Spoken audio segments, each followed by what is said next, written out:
The Safer Foundation works to reduce that stigma. Not only does it help provide jobs for ex-offenders, it helps them become ambassadors of the city. But they have an easier time crossing the streets. Most of them arrive with nothing but their children, a trash bag full of clothes, and a social stigma that's hard to break. They hope that with drama and music, that number will move to 80% by the end of the school year. That collaboration could be an alternative to youth violence.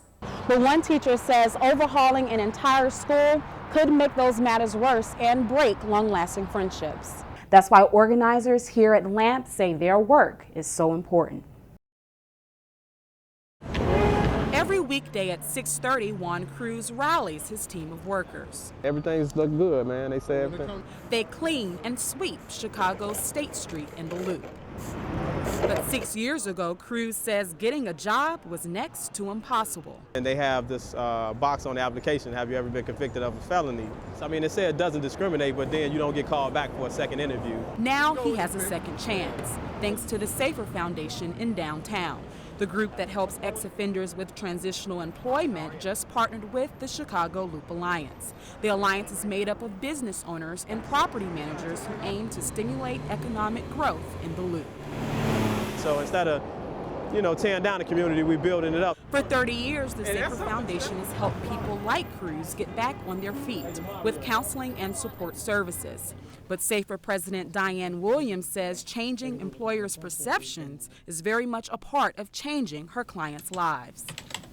Oftentimes, people believe that the only folks who go to prison are those people who had mental health problems and that sort of murdered people over time. But the great majority of the people in prison today are nonviolent. The Safer Foundation works to reduce that stigma. Not only does it help provide jobs for ex-offenders, it helps them become ambassadors of the city.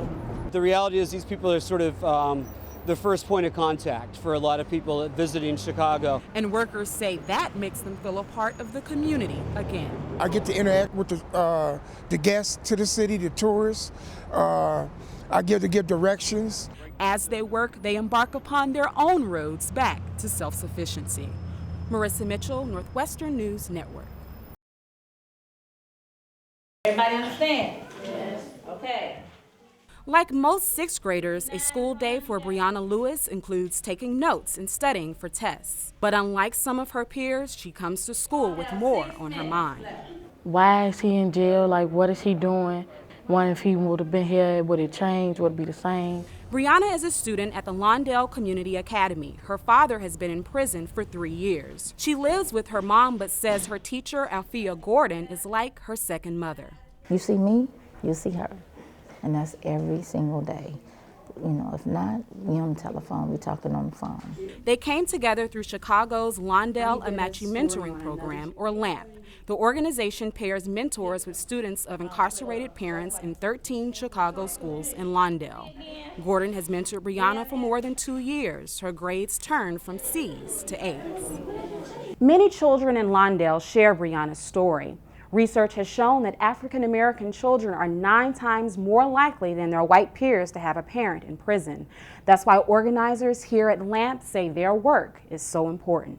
Whenever a parent is not there, that leaves such a void in the child's life. Now, we don't want the mentors to take the place of the parent, but we do want them to provide a helping relationship to those children. LAMP Executive Director Betty Green says there are 94 students in the program. Dozens more are on a waiting list.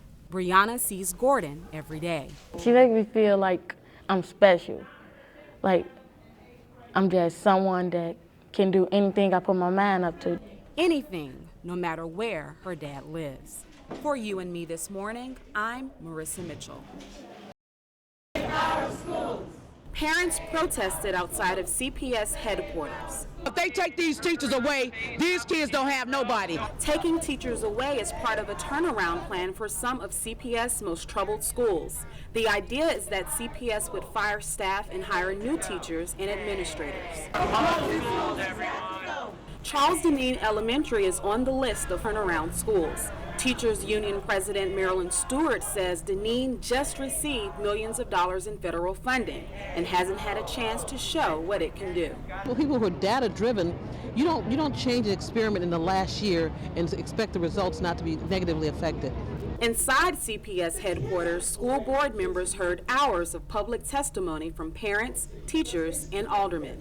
Think about what something as dramatic and drastic as this action will do to children who are already growing up in a tumultuous situation. Teachers, instead of being utilized, they're being bashed, discredited, intimidated, and filled with anxiety. Do you call this a culture of calm? Violence and low academic scores are reasons for the turnaround. That's what CPS officials told staff here at Deneen Elementary. But one teacher says overhauling an entire school could make those matters worse and break long-lasting friendships. They don't want to leave, you know, we're like family, we all been here together. Some I watched from kindergarten, you know, all the way to 7th and 8th grade. Carolyn Kelly hopes to continue watching students grow by teaching them at the school she has called home for more than 20 years. The Teachers Union vows to sue the school board if it fires teachers in this turnaround plan. Marissa Mitchell, Northwestern News Network.